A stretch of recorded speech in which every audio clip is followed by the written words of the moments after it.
Hey guys, welcome back to Sword of Convallaria. In today's video, I just hit level 35 on my account and I wanted to go through the big change that happens at level 35. I also want to have a look at the Voyage Momento, see where those rewards go. I'm hoping, I've been told that it's not till level 40 that we get the next one. We'll unlock that and have a look. But the first thing I want to mention is this is a big level increase to 35 because what it allows you to unlock is essentially your rank 7. And rank 7 is where you're going to get your additional skills. For instance, I went and picked up here with my barrel the big AoE nuke. So it's going to give you an extra chunk of ability into your characters. However, there is one catch with it, that you don't just get those abilities. Because we do have our skill slots, you will have to actually go ahead and select which skills you want. So we are limited on how many you can get. Now, some people who have Gloria may have already known this because, you know, you picked up, if you were like me, I went ahead and picked up both of the rank 3 skills, and you basically can only slot 3. When I played the Taiwanese version, I didn't realize this. I'm like, where'd my skill go when I got here? So you do have to start selecting, and a lot of this stuff will be situational. For instance, with Gloria here, my basic kit is to have the Lance of Longinus and the Brilliance. I think the buffing capabilities of this and the utility of being able to swap between spear and sword form is absolutely fantastic. So I think these two are like my two staples that she will always have. Then I have the thrust. Now this is here in situations when it's a map where I might need a knockback. That is the primary reason I am bringing this ability. So if it's a map where I don't need that, that is when I'll bring my leader aura, because this is actually a really solid aura, especially if I use other characters from the Union faction. The main one that I currently have built up that I will use is Lightning, but there's definitely the others. If you go ahead, you can just check over here what are in that faction. So it is a limited faction at the moment with the usable heroes to pair with it. But as you can see, Lightning is a good one. Flare is actually a decent hero as well. Ballista is actually not too bad either. So that is where I am going to adjust this, and basically just for Gloria herself. Now, obviously I can go with this one, the Knightly Spirit as well. That's going to be a much more niche situation in which I use this, because this one is just splashably good, where we get offensive, we get defensive, and it's just all round balanced for me. So that is what I would look at with my Gloria. Then if we go to something like Beryl, you can see with Beryl, my default is going to be, if it's a full AoE map, then I'm probably going to take replace this with this. However, in general, I do think that the Flame is the one I will replace for the massive AoE. It just depends on situation, because her single target is nice in certain situations, but her passive with the energy regeneration is something I'm not willing to give up. So this is going to permanently stay in her kit. If it's a map where I need to kite enemies by, you know, putting the flaming tiles up, which reduces their movement as they walk through it. So if I'm kiting, then I'll take this one. If I'm looking to just do more AoE burst, then I'll take this one. If it's a full AoE situation where I don't think I'm going to have any single target damage, then I would do something like that. But like I said, this is probably going to be my default like this. And then I will adjust that to play with how we go. But once again, every character is going to unlock a new ability in this section once you get to level 35. Make sure you're assessing the battle before you get into it and putting the right ones in. Now, with a lot of the basic stuff like the Fool's Journey and stuff like that, you won't have to stress about it. This is more going to be applied once you start climbing into the tower, and then you need that. But just keep in mind, if you are trying to farm some stuff, it could be quicker by going the more AoE route and stuff like that. There is a bunch of things to consider, but definitely it is a fun time in the game when you start unlocking new abilities with your characters. Like for instance, Beryl, I wish I had any Nana so I could use Beryl's use this and then instant proc it and just nuke, but you can play around this with enemy positioning and stuff like that. Maybe I'll go through that more in depth in another video. But essentially we unlock new abilities, which is absolutely fantastic. Also around now is when you guys should be getting the first star ups on some of your characters. I got a star up on my Beryl and my Gloria, which is pretty handy as well. So it's a good little phase of the game, this one. So that is the biggest thing you really want to take note of, is we do start getting our new skills, and you will have to start selecting which ones you're going to equip for which battles. So let's go over here to the Voyage Momento. As you can see, I just cleared all the things. I saved up all my stamina for the start of this day, so I had like 220 going into the day, so I could clear all my one times, so I could basically get my daily quests done, which leveled me up, and then burn all my stamina into these to go ahead and claim all those. That is going to go ahead and give us this done, which is finally finished.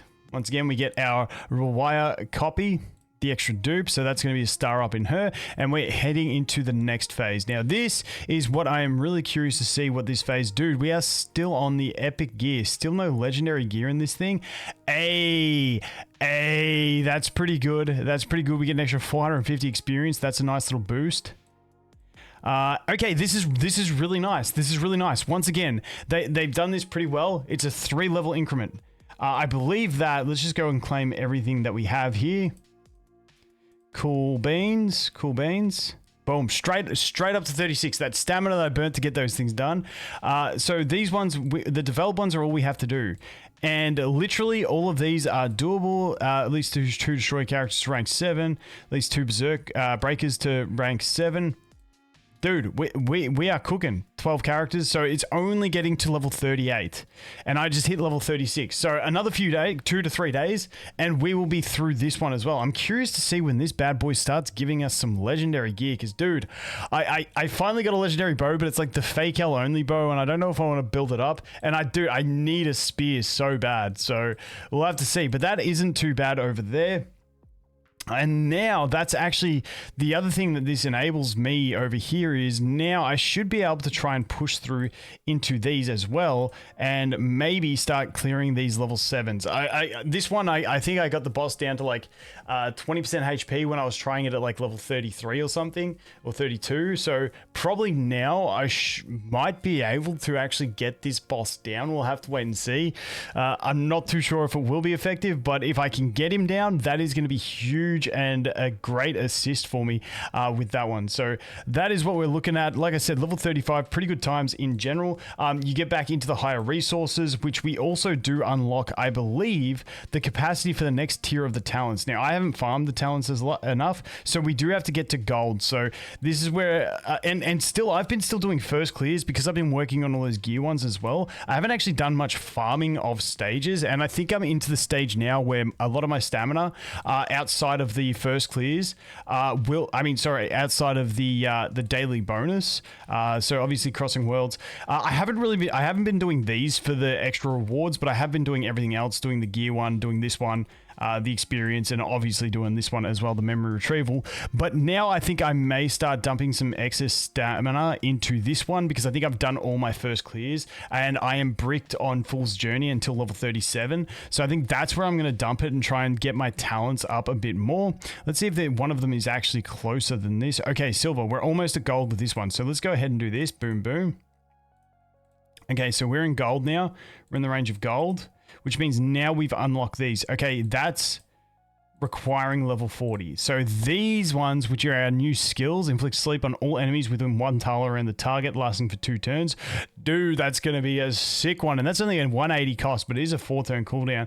So we are going to get some other nice talents. And the talents are a very important thing. So that's really nice. And if we go up here, yeah, so Voyager level 40, that's cool. So we do still have to get to level 40 to unlock the rest of these, but at least we get a look at them. So that's not too bad. We have picked up some gold ones through those achievements, and we'll keep grinding through this essentially, but not too bad, not too bad. I'm pretty happy with this level 35 state of the game. Like I said, the talents are the big one. It's just really fun. For instance, a character I'm really looking forward to is playing with Stormbreaker. You can see I haven't used her in a long time because now I do have an axe, which is very important.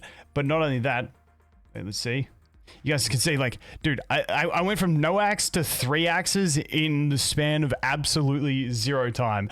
So now I am swimming in axes. But Stormbreaker is another one because when we look at her rank up to rank 7, I'm really excited about because we do get the lunging ability, and I really do like this one. I mean, this one I believe has its place, but I think this is my favorite one. It is on a 5-turn cooldown, which is the only pain. I may weigh that up 100%, but I like this one for getting her into position, and then she can do her retaliate spins and stuff like that. I really do like it. But yeah, there's a bunch of these abilities that unlock for characters that really just add to their kit. Fake L's the one. I think I'm just dying to get him to rank 11 before I go into it, because I kind of just want this, the extra passive for the crit damage and crit rate when it's not his turn, along with the weapon that does it on not his turn. That's when I'm really going to start enjoying the shit out of this guy, but you know, we will get there. Anyway, I'm just rambling now. That is level 35. Lv35. Like I said, it's a pretty fun time. Get your extra talents. Voyage Momento, really, really nice to see that they are going pretty clean with this one, in that they are letting us only do 2 to 3 levels each time instead of leaving it that 5 levels. That just feels like it's taking way too long. So that is pretty much everything we got. I need to spend some stat endurance as well because that is going to get us the boost as well. But pretty much all around, happy days. How much experience am I up to now? Dude, we're creaming these levels. We're going to be there in no time. Anyway, as always, guys, thanks for watching. Hope you have an awesome day, and I look forward to seeing you in the next one. Cheers.